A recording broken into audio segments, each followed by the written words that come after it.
Magandang umaga, magandang hapon at magandang gabi po sa inyong lahat. Ito po ang inyong lingkod, si Jomar Makinay, and today we'll be reviewing the Bohan MPX. This unit is owned by, what's the name? Architect Alfred. Actually, this was for repair. Already fixed it, so it's working now. If you want to see the video, it's here. Uh, this is one of the units that I also want, and I'll be soon getting from Hydroblasters MNL. Also the same place where he bought it.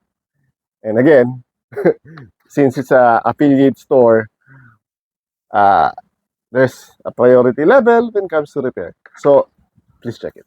Okay, let's proceed with the review. For the Bohan MPX, quality is nice.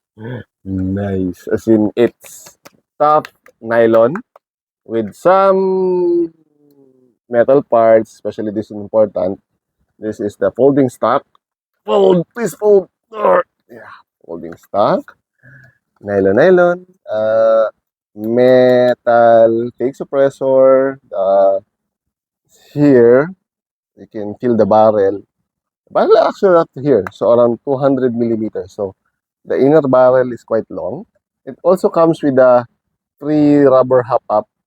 So that's nice. Metal charging handle. A very cute 9mm style bolt cover, metal. Wait, first, oops, it's not screwed. A metal ambidextrous charging release, motorized, no, an ETU with auto prime. It has no manual prime, nothing here. Tray, so it's nice. I like it, really like it, because you can make it smaller. Later. Here comes the trades. Trades. I don't know if this is licensed or not, but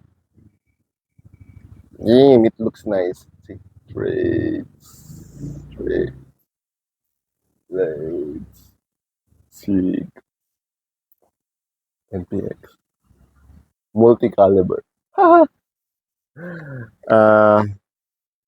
and oh, forgot this one. See, nice. Features, since this has an EPU, it has a limited prime.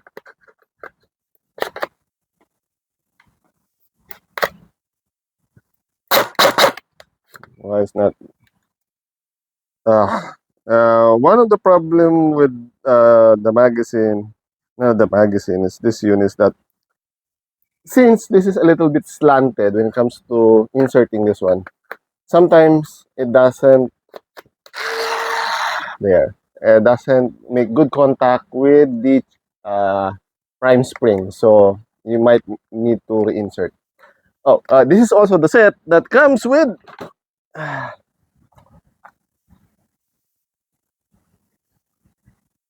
grab magazine and extra mag. So the problem with the 9mm type model is that doesn't have much ammo, but with this one it's fine. It holds up flip the usual Bohan, not Bohan, yes, the Bohan flip up sides, side rails, two side rails, and some screws and other stuff. It's a bit basic, but it's fine. Oops. Battery space, there is none. Since it's a front wired, uh, this is the battery space. It's like my problem with the MCX. Doesn't even fit. There's a small space around here that if you press the hand guard, you can remove it forward and keep the bat. press and then remove it, but I don't want to remove it. It's hard. You can put the battery in this area. Yeah. Since I do not like that one, I designed a battery tray, but didn't screw it. But as you can see, you can put it easily, and it's quite thin. You can see the battery. Baby capacity, battery weight, it's light, but since it's a metal gearbox, it's less than 2 kilos. So, not good. I mean, not good. It's fine. Needs or like this. Depends on you how to hold it. FPS, 200 plus. It's a 200 milliliter battery, so barrel. So it's around 200, 240 average, something like that. There will be a short video also. You can see more details there. And again, this has a hop up, so FPS will not matter much. Range will be better than non-hop up units. But then again, if you want a better hop assembly, there are quite several in the market. Range easily can hit my 10-meter range because again, it has a hop up. So it's good. For the price, I forgot about the price. 7,000, around 7,000 like that. So for its price, is it fine? Uh, for me, it's good. It's a Bohan unit, metal gearbox. It has a long motor, 480 long motor.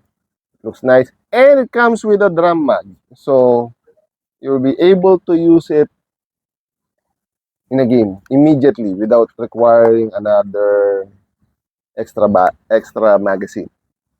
So it's good. For me, it's good. I'll be getting one. Hi, Madam Kang. Wink, wink, wink.